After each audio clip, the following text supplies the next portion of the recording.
From the University of Kansas Health System. I am amazed. The team here is great. I came on a Tuesday, and then by Saturday, I had a heart in me. I have never seen a group of people work together so good as this team of heart specialists. I mean, it's just unreal. Stand by to set up show. And the Dolph C. Simons Jr. Family Broadcast Studio. Roll it. Always makes you feel like you're the most important patient on the planet. I felt heard, and that was really big. This is All Things Heart. Good morning. It's Thursday, May 19th. I'm Alexis Del Cid. Welcome to All Things Heart. Here's what we're talking about today. Do you get enough sleep? Many of us, unfortunately, would say no. That can come with serious consequences. We share the heart connection to untreated sleep disorders like sleep apnea. Also, you've seen those beautiful hearts for Parade of Hearts across the metro, and today we have a step-by-step tutorial for you on how you can find every single one of them. Also, behind the mask, we're taking you behind the mask, showing you the incredible things our doctors do inside and outside the hospital. We love showing you the personal sides of our doctors, and we have some good ones today. And as always, if you have a question or a comment, you can share those on Facebook, our YouTube, or you can email us at allthingsheart@kumc.edu. And now to the show. We always hear about the benefits of sleep and the health risks of not getting good sleep. But what if you go to bed at a reasonable time every night and you're still waking up feeling exhausted? It could be a sign of a serious disorder that can lead to devastating heart complications. Hey, how are you doing? Good, how are you? About an hour before he had a team of surgeons huddled over him on the operating table, 32-year-old Aaron Clark talked with us about his biggest hope after all this is over. I'm looking forward to being able to breathe without using Afrin and just actually feeling rested for once in my life. He doesn't remember a time ever where he woke up feeling that way.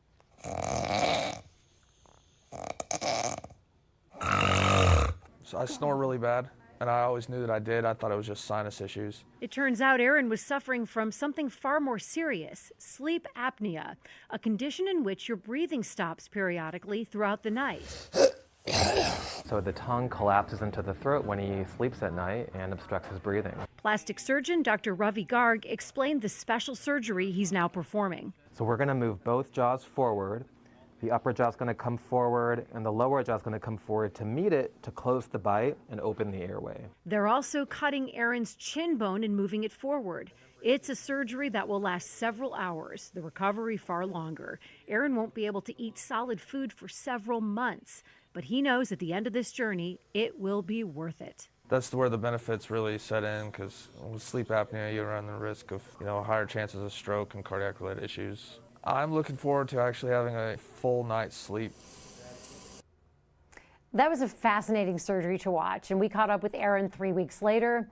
He was swollen and still blending up his food to eat it, but he was feeling so hopeful, and he was already noticing a difference. Take a look. I feel good. I feel more rested. Like Dr. Garg said, I'm sleeping better, dreaming now. I'm able to breathe better throughout the day. Still learning how to talk again, but other than that, I feel great. Okay, now I want you to stop what you're doing and take a look at your screen.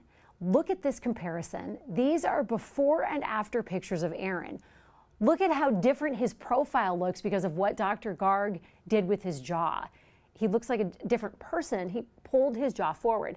Aaron says he's feeling so good today that he's back at work. He works at a nuclear power plant, which is why he can't join us for the program, and he works the overnight shift, so we're certainly not going to wake him up at an off hour for this because he's finally sleeping, but he does say he feels great. Joining us in studio is craniofacial surgeon Dr. Ravi Garg, who performed the surgery. And we also have our cardiologist, Dr. Brian Wyford, who's going to talk about the sleep and heart connection and what happens when you have an untreated sleep disorder. And joining us virtually is another one of Dr. Garg's patients, Kenneth Steely. Dr. Garg performed the same surgery on Kenneth as he did on Aaron. But Kenneth, you had your surgery back in 2021, so you're further along in your health journey. How long were you suffering before you knew that, one, you had sleep apnea, and two, that there was a surgery that could correct it? So my situation is I've had it since like 2008. I think my first surgery was in 2011. And then I've had a couple other ones. This one right here with performed by Dr. Garg was like my last hope. So Your last hope. to kind of get rid, to get rid of sleep apnea.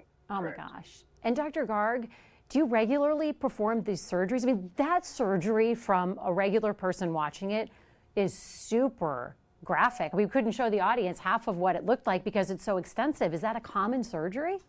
This is a fairly common surgery. It is indeed quite extensive. We are repositioning the facial bones and correcting the bite, the airway, and the profile in many instances.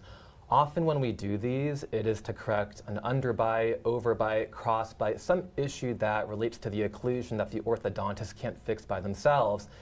In many cases, the patient also has sleep apnea, or they're seeing me just for their sleep apnea and they want to have, kind of like Ken did, their jaws brought forward to get that enlargement of the airway to hopefully, successfully treat their sleep apnea. And Dr. Wyford, we're going to talk with you about the heart connection to untreated sleep disorders. What effect does an untreated sleep disorder have on the heart, like sleep apnea? You need to think of it as the heart being under strain from that sleep apnea. It's putting pressure in the heart that is creating a buildup of pressure that cycles back into their blood pressure. It can clearly affect the heart rhythm and can ultimately lead to further damage to the heart. As Kenneth mentioned, or as Aaron mentioned, risk for stroke because of abnormal rhythms like atrial fibrillation. So it can affect the body in lots of ways, but especially the heart. So if you have a sleep disorder and it hasn't been diagnosed, but maybe you're at home watching and you sleep with someone who snores, or you're trying to sleep, but you can't because they're snoring, that could be a real sign that something is wrong.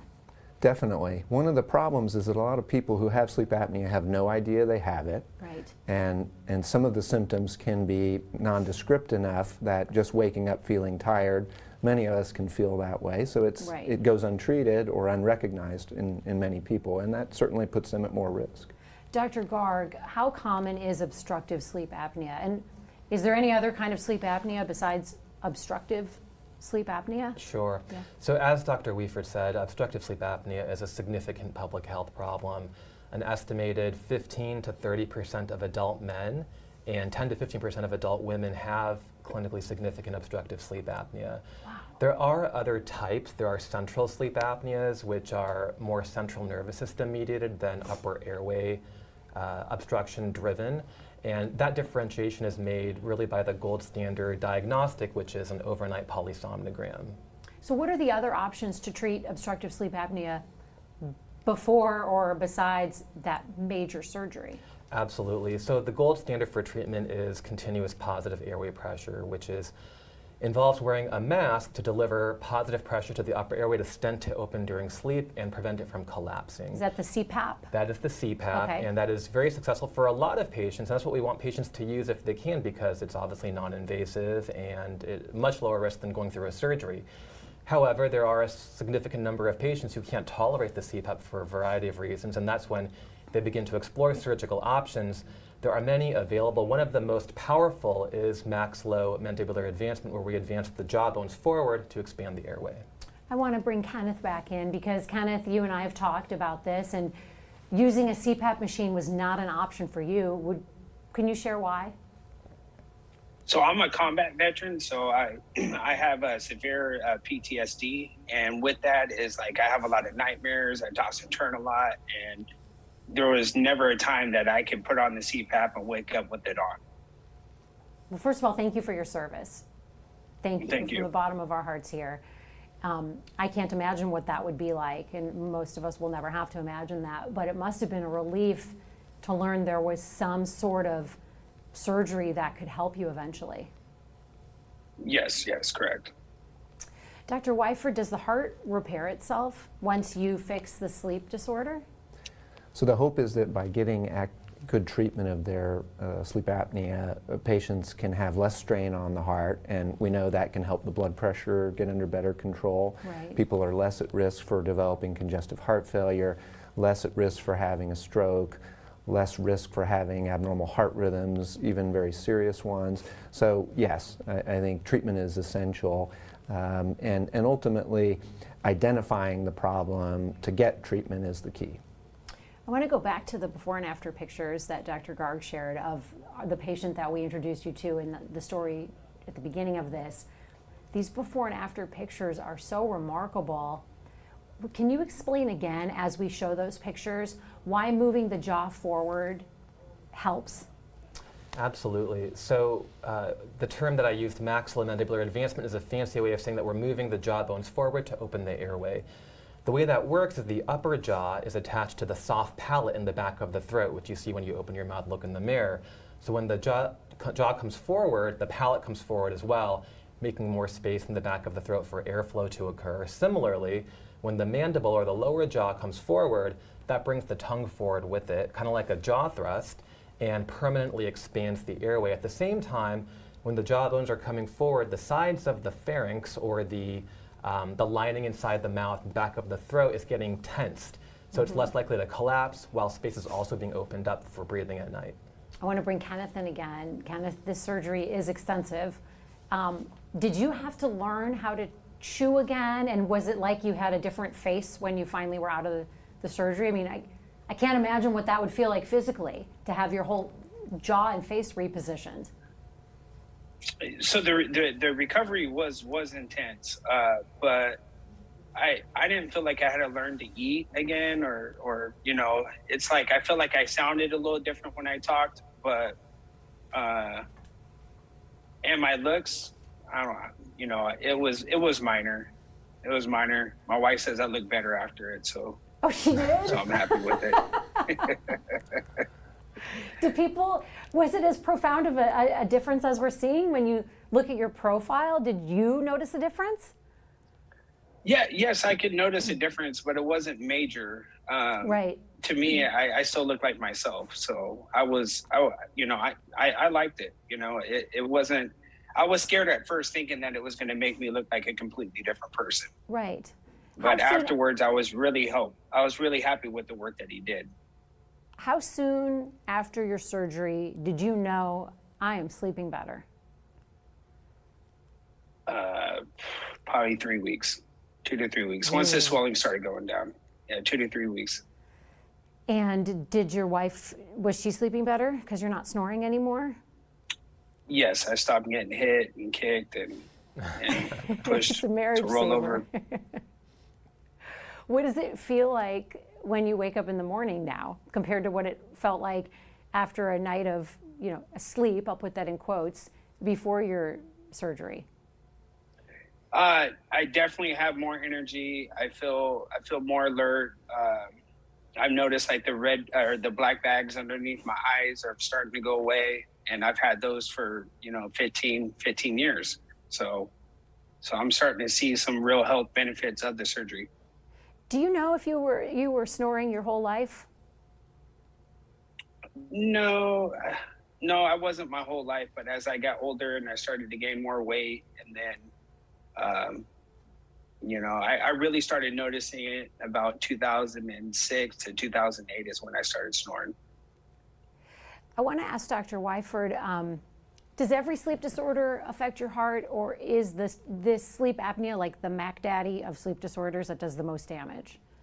Well, as Dr. Garg mentioned, there's different variations of sleep apnea, and I would also add that there's different levels of severity. Some people have milder cases and some have more severe cases, but I think the real key is that this is affecting a tremendous number of people. So on a global scale, this is a very significant problem. So from that standpoint, I think sleep apnea is the worst. And because so many people don't know they have it and can go a long time before they get appropriately treated for it, it makes it all the more serious. How do you know you have it if you don't have someone pointing it out to you that you're snoring? I mean, like you said, Dr. Wyford, most of us wake up feeling tired, even when you go to bed at a normal hour.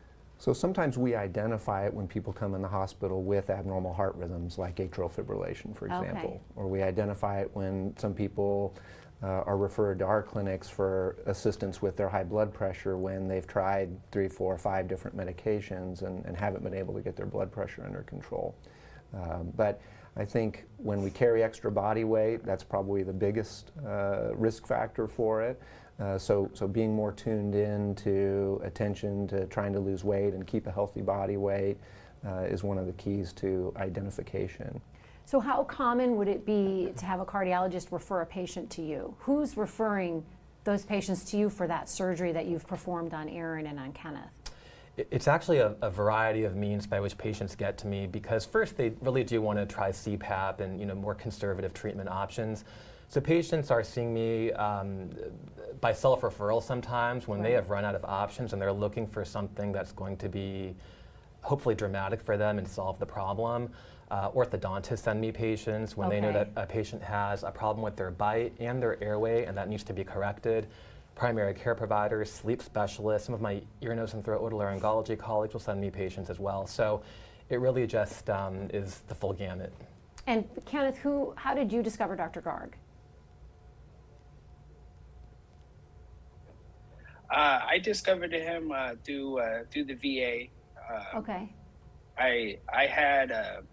I've had my tonsils removed. They shaved my palates.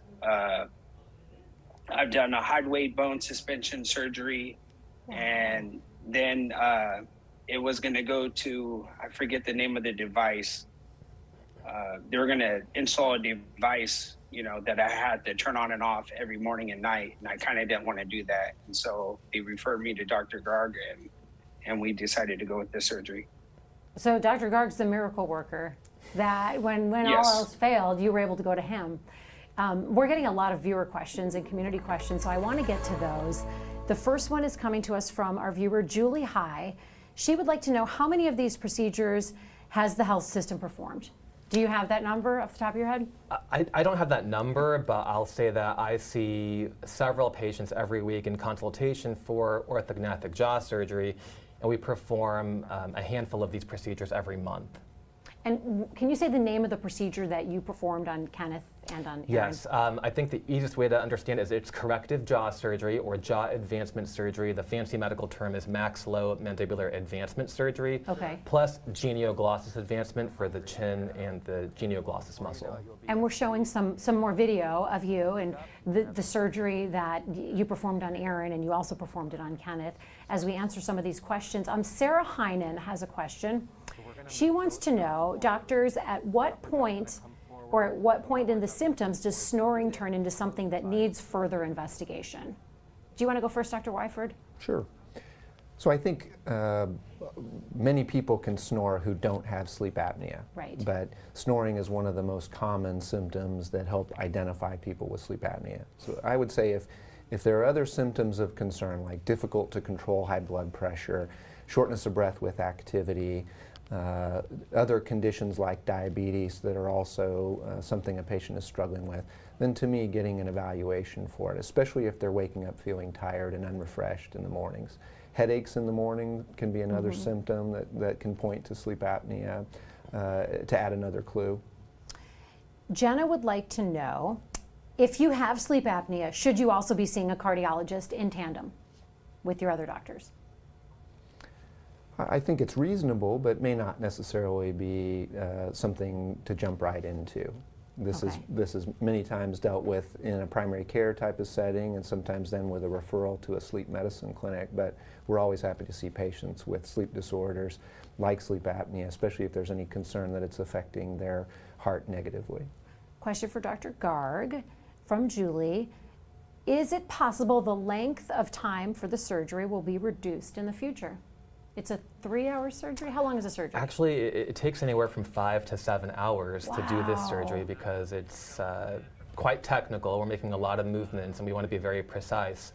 I don't anticipate that we're going to be reducing the time that it takes to do the surgery, but we definitely have newer technology to make the results of the surgery more precise. In fact, we plan the surgery on the computer before we even do it on the patient, and so we have really nice tools to help us deliver a very good result to the patient. Gretchen has a comment, and the comment is for Kenneth. She wants to thank you for your service, Kenneth. And she also says thank you for talking about PTSD. I was wondering, is that common among other combat veterans that they can't use a CPAP because they have that anxiety? Do you know of any other people who've gone through the same journey? Yes, it's extremely common among some of my friends that been diagnosed with PTSD and sleep apnea, and so there's other surgeries out there that I've tried and they were just unsuccessful. And so with this one, it's been successful. I think I was over a 40 something on I think anything over a 5 is major sleep apnea. And I was over a 40 something. And after the surgery, while I was still recovering, I was definitely under a 5. So it was a big decrease in my sleep apnea. That's huge. Amy January has a question. She would like to know, is treating sleep apnea good for blood pressure management? I think Absolutely. I know what your answer is going to be. Yeah. Absolutely. We know that people who have sleep apnea that's unrecognized and untreated have a greater tendency for high blood pressure or a requirement for more medication. So I generally tell people that with treating their sleep apnea, we could hope to see a reduction in their need for blood pressure medicines and hopefully better blood pressure control. Susan has a question. Susan would like to know, how accurate are sleep studies? Is it subjective to who performs and reads the study? That's a good question. Are you comfortable answering that, Dr. Garg? Yeah, that question is best answered by a sleep medicine specialist, but I can say that the gold standard is the overnight in-house polysomnogram. There are portable home sleep studies, and I believe they have variable efficacy. Okay, that would make sense. Susan, I'm going to try to get with a sleep specialist and get your question answered and hopefully get back to you online. Gretchen has a question about dental implants. Are people with dental implants more susceptible to heart attacks? Dr. Wyford, have you heard anything about that? I don't know that I can speak to specific studies about that, but it would make sense to me that if your dental implant is controlling sleep apnea, that should be reducing your risk. But I think, you know, as Kenneth mentioned, the difference in the number of apneas that he was having before his surgery versus after his surgery, I think maybe getting a test to ensure that there's been improvement in the sleep apnea before and after the dental implant could be helpful. So Kenneth, when Kenneth was talking about how he was at a 40, that means he was having 40 apneas every night? And an apnea is when your heart stops. Am I understanding that correctly? Yeah, if I may. So yeah, Ken had a sleep study before we did surgery, and that showed severe obstructive sleep apnea. So the categorization is an apnea-hypopnea index, which is the fancy way of saying the sleep score. Over 30 is considered severe. 5 to 10 is mild, 10 to 15 is moderate. So he was well over 30. And I'm sorry, what was the rest of that question? I was just asking, does that mean his heart was stopping that many times during the night? What that means or his breathing is was that stopping, I mean, not his heart. airflow was decreasing. So an apnea is when there's a reduction in airflow by, I believe, about 90% for a period of at least 10 seconds. And so there's basically a stop in airflow. And hypopnea, which is the other term used to measure severity of sleep apnea, is a smaller reduction in airflow. So he was having problems getting air to his lungs and to his body. And that's why he would have dark circles under his eyes too, not just because he was tired, but because he's not getting enough oxygen and airflow and everything. Wild. Brett has a question about snoring. This is kind of funny. Why does my wife say I make snoring sounds when I sleep on my back, but not on my side? Are you qualified to answer this question, Dr. Wyford or Dr. Garg? I think Dr. Garg should tackle this one. Is there something? There is, yeah. So, you know, when you sleep on your back, there's just more collapsibility of the tongue and the palate into the back of the throat. If you just think about gravity, gravity is going to bring your tongue back towards the back wall of your throat. If you're on your side, it may fall more to the side. And so it's really very much mechanical. And oftentimes, just by changing your sleep position, that can make a difference. Is there anything that, Kenneth, that you do now differently that you couldn't do before? Like, do you enjoy sleeping on your back now when you couldn't before, or do you even think about that anymore? Yeah, no, it's definitely, the surgery saved my shoulders, my hips. I was having a lot of hip pain and shoulder pain from having to have to sleep on my side. Now I can sleep on my back with no issues. And mine was so severe at times. Is like I would wake up and I felt like I was having a panic attack. Like I would just couldn't breathe, and I would just jump up out of bed, kind of like just gasping for air. And since the surgery, I haven't had one episode of that. JJ has a question. JJ wants to know, why do more people or most people have heart attacks when they wake up? Is that a thing? Well, I think people can have heart attacks at any time of the day. Right. But there's different times throughout a day where our body produces different stress hormones or higher levels of stress hormones. But I think in the context of sleep apnea, when people are sleeping at night and having drops in their oxygen frequently, it's almost like the heart is getting a workout when it should be resting. So if you had very bad sleep apnea and you're having severe disruptions in your oxygen levels, then the heart is clearly under greater strain. So it could be at risk for a heart attack. And I have one more question from Frank. And I'm not sure, Frank, if this should be referred to our sleep specialist, but I'll give it a go out here. We'll see what we can get you. Frank would like to know, I've heard that based on sleep cycles, you feel just as rested if you sleep 4 hours as when you sleep 8. Because anything between 4 and 7, you're waking up in the middle of a cycle. Is that true? Is that a sleep study question, a sleep expert question? I think so. I think I feel rotten with anything under 7. I don't know if it matters about what cycle I'm waking up throwing in. that to the sleep experts. We're going to throw that to the sleep experts. But keep your questions coming, because the beauty of this is they live forever on Facebook, and we can try to get to our experts and get back to you. Looks like we might have lost Kenneth. We're going to try to reconnect with him. I want to ask our guests for some final thoughts, though. Let's start with Dr. Garg. Dr. Garg, as you, oh good, we have Kenneth back. As you sit here today and you see the success of Kenneth and Aaron, and you talk to a cardiologist, what do you want our viewers to know? Sleep apnea is a really important problem to take seriously, and treating it can make a profound impact on your life. I think exploring options with your primary provider is a good way to start. What I do is very specialized. It's available for patients who are seeking a surgical treatment, but I think the message to viewers is just to talk to their primary provider if they're concerned about their sleep apnea. And Kenneth, do you have any final thoughts for our viewers who are watching? Any message you'd like to get across to people who might be suffering that haven't gotten help for their sleep disorder yet? Oh, you're on mute. There we go. They talked about a lot of the symptoms of sleep apnea, and if you have one sign or you're concerned at all, go get seen, because there's a lot of different treatment options out there, and once you find the right one, it's life-changing. And Dr. Wyford, what about you? Heart disease is the leading killer of people all around the world, and part of how that happens is it's flying under the radar screen for a lot of people, and sleep apnea can contribute to that too. So as Dr. Garg mentions and as Kenneth mentions, getting evaluated, talking to your primary care provider, getting evaluated, and hopefully getting treated if it's found. And again, Kenneth, thank you for sharing your story, and thank you for sharing about PTSD and talking about that. It's going to help a lot of people, anyone who's watching this. I also want to switch gears to a neat part of our show called Behind the Mask, where we share what gives our healthcare workers joy outside the hospital walls. We know they love helping patients. Speaking of sleep disruption, though, Dr. Garg, rumor has it you're not quite getting a full night's sleep because you're a new daddy. This is true. Okay, I want you to tell us about that little bundle of joy that's laying on your chest in this picture. Yes, he is a bundle of joy. He is a true blessing. My wife and I are just delighted. And yes, he does keep us up at night. When was he born? What's his birthday? March 30th. Okay, he was born in the middle of that evening thunderstorm and the thunder and lightning, and he came out with a roar.